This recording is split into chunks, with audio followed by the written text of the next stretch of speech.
Reservation का मुद्दा India में कभी पुराना नहीं होता। हर इलेक्शन सीजन, हर स्टेट की पॉलिटिक्स में ये डिबेट दोबारा उभर कर सामने आ ही जाता है। अभी रीसेंट डेवलपमेंट्स ने इसको और गर्म कर दिया है, स्पेशली मध्य प्रदेश एंड महाराष्ट्र जैसे रूलिंग पार्टी गवर्न स्टेट्स में। एमपी में अगस्त 27 को एक all party meeting in Bhopal हुई, जिसमें एक रेयर कंसेंसस बना, OBC quota should be raised to 27%। Ruling और अपोजिशन दोनों पार्टीज ने एक ही आवाज में इसको सपोर्ट किया। लेकिन प्रॉब्लम ये है कि पॉलिटिकल कंसेंसस बनाना एक अलग बात है और उसको कॉन्स्टिट्यूशनल स्क्रूटनी पास करना एक और वही असली लड़ाई अब सुप्रीम कोर्ट के सामने है, क्योंकि ये प्रपोजल सीधा एक पुराने और लैंडमार्क प्रेसिडेंट को चैलेंज करता है, Indira Sohani versus union of India 1992, जिसमें सुप्रीम कोर्ट ने डिक्लेयर किया था कि reservation should not ordinarily cross the 50% ceiling accept in extra ordinary circumstances. तो सवाल अब ये भी उठा है कि क्या आखिर ruling party at the centre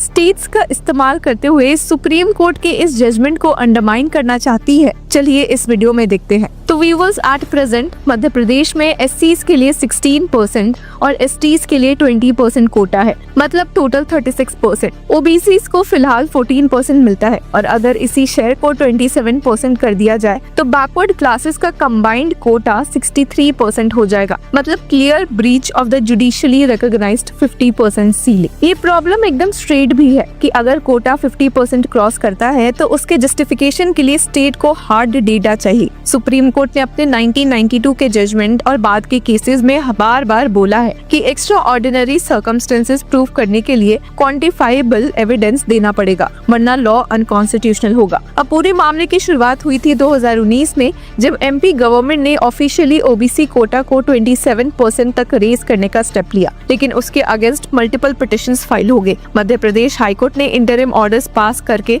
recruitment और एडमिशंस में इसको अप्लाई करने से रोक दिया। रिजल्ट, टीचर रिक्रूटमेंट और नौकरियों के प्रोसेसेस बार बार स्टे होते गए और स्टूडेंट्स की एक पूरी जनरेशन अनसर्टेनिटी फेस कर रही है। 2021 में भी हाईकोर्ट ने एक मेजर टीचर रिक्रूटमेंट प्रोसेस रोक दिया जो 27% कोटा के बेसिस पर चल रहा था।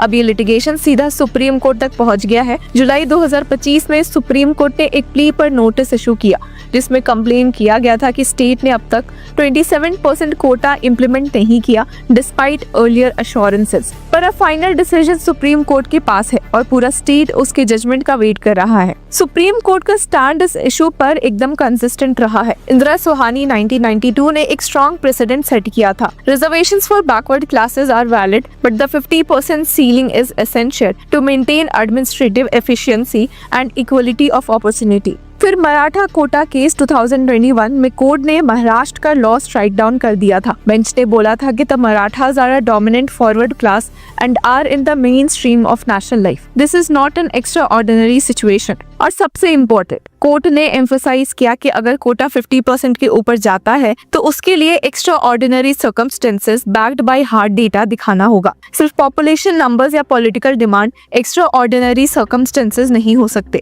इसलिए मध्य प्रदेश का प्रपोजल एक डायरेक्ट कॉन्स्टिट्यूशनल टेस्ट फेस करेगा। सबसे बड़ा सवाल ये भी उठता है कि क्या रूलिंग गवर्नमेंट्स जैसे एमपी और महाराष्ट्र कॉन्शियसली सुप्रीम कोर्ट को अंडरमाइन कर रही है? क्योंकि प्रेसिडेंट इतना क्लियर है, फिर भी कोटा बढ़ाने की कोशिश क्यों हो रही है? आंसर लार्जली पॉलिटिक्स में छुपा है। ओबीसीज और बैकवर्ड कम्युनिटीज भारत के सबसे बड़े इलेक्टोरल ब्लॉक्स में से एक है। उनके कोटा को एक्सपेंशन का प्रॉमिस करके गवर्नमेंट एक क्लियर पॉलिटिकल नैरेटिव भी बनाती है। We stood with you but the court stopped us. ये एक विन विन स्ट्रैटेजी होती है। अगर कोर्ट अलाउ कर दे तो क्रेडिट मिलेगा, अगर स्ट्राइक डाउन कर दे तो ब्लेम कोर्ट पर चला जाएगा। और ये एक तरह का पॉलिटिकल गैम्बल भी है, जिसमें कॉन्स्टिट्यूशनल वैलिडिटी से ज्यादा पॉलिटिकल सिग्नलिंग इंपॉर्टेंट है। लेकिन इसका लॉन्ग टर्म इम्पैक्ट डेंजरस हो सकता है। एग्जीक्यूटिव एंड जुडिशरी के बीच ट्रस्ट डेफिसिट क्रिएट होता है और पब्लिक परसेप्शन में इंस्टीट्यूशंस वीक दिखने लगते हैं। अभी मध्य प्रदेश के पास 3 पॉसिबल रूट्स है। Fit with in 50%। सबसे लीगली सेफ ऑप्शन है कि कोटा स्ट्रक्चर को रीबैलेंस किया जाए, मतलब अगर ओबीसी कोटा बढ़ाना है तो एससी एसटी कोटा थोड़ा रिड्यूस हो, लेकिन पॉलिटिकली ये सुसाइडल स्टेप होगा। Next, prove extra ordinary circumstances. State एक फ्रेश कमीशन बना सकता है, कास्ट वाइज डेटा कलेक्ट करके दिखाने की कोशिश कर सकता है कि ओबीसीज अंडर रिप्रेजेंटेड है, लेकिन महाराष्ट्र फेल हो गया था इस टेस्ट में, तो एमपी को बहुत कंपेलिंग एविडेंस देना होगा। Wait for doctrinal shift. कुछ आर्ग्यू करते हैं कि EWS कोटा 2022 में अपहेल्ड के बाद 50% लिमिट फ्लेक्सिबल हो गई है, लेकिन मराठा जजमेंट 2021 अभी भी बाइंडिंग है। जब तक एक लार्जर बेंच रिव्यू नहीं करता तो सीलिंग इंटैक्ट है। 2018 में स्टेट ने मराठास को SCBC socially and economically backward classes category declare करके 16% कोटा अनाउंस किया था। 2019 में इसको एडजस्ट करके 12% एजुकेशन एंड 13% जॉब्स किया गया, मतलब टोटल रिजर्वेशन 50% के ऊपर चला गया। बॉम्बे हाई कोर्ट ने इनिशियली लॉ को अपहोल्ड कर दिया था, लेकिन जब मैटर सुप्रीम कोर्ट गया तो कोर्ट ने कैटेगोरिकली स्ट्राइक डाउन कर दिया। बेंच ने बोला कि the 50% ceiling, although an arbitrary determination by the court in 1992, is now constitutionally recognized. साथ ही कोर्ट ने ये भी क्लैरिफाई किया कि 102nd कॉन्स्टिट्यूशनल अमेंडमेंट के बाद बैकवर्ड क्लासेस के आइडेंटिफिकेशन का फाइनल से प्रेसिडेंट के पास है, मतलब स्टेट का रोल लिमिटेड हो गया है। ये जजमेंट एक वार्निंग भी है कि बिना एक्स्ट्रा ऑर्डिनरी डेटा के कोई भी अटेम्प्ट कोटा एक्सपैंड करने का सर्वाइवल नहीं करेगा। इस डिबेट में दो कॉन्ट्राडिक्टरी ट्रुथ्स एक साथ एग्जिस्ट करते हैं। पहली, ओबीसीज को एक्सपैंड करना एक लेजिटिमेट पॉलिसी डिमांड है, उनका पॉपुलेशन शेयर बड़ा है और उनके रिप्रेजेंटेशन में गैप्स है। पॉलिटिकल कंसेंसस एमपी में इसी वजह से बना हुआ है। दूसरी, मेथड का कॉन्स्टिट्यूशनल टेस्ट पास करना बेहद जरूरी है। सुप्रीम कोर्ट बार बार कह चुकी है कि policy is the domain of the state, but when policy touches the equality code, evidence matters. मतलब बिना up to date caste wise data के, बिना क्वांटिफाइबल बैकवर्डनेस दिखाए कोटा एक्सपेंशन अनकॉन्स्टिट्यूशनल होगा।